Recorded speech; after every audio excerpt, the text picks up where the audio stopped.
Hi guys, मी विशाखा राऊत. तर आज आम्ही चाललो आहे दीदीच्या घरी अलिबागला. तर आता आम्ही निघालो आहे घराच्या बाहेर. आता जातो आहे घरी आणि माझ्या देवा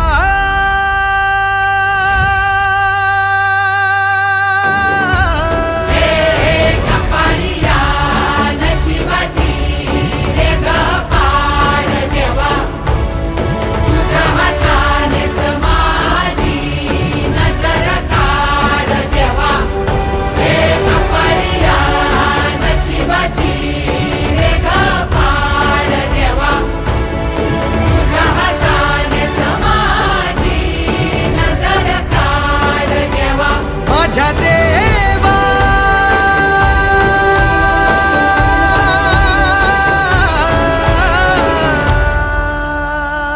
आल्या गेल्याची नात्या गोत्याची नजर दूर काढ. तर दीदीने आमच्यासाठी खूप चांगलं जेवण बनवलं आहे. खूप आवडलं आम्हाला. जर व्हिडिओ आवडले असेल तर लाईक शेअर सबस्क्राईब करायला विसरू नका. Bye bye.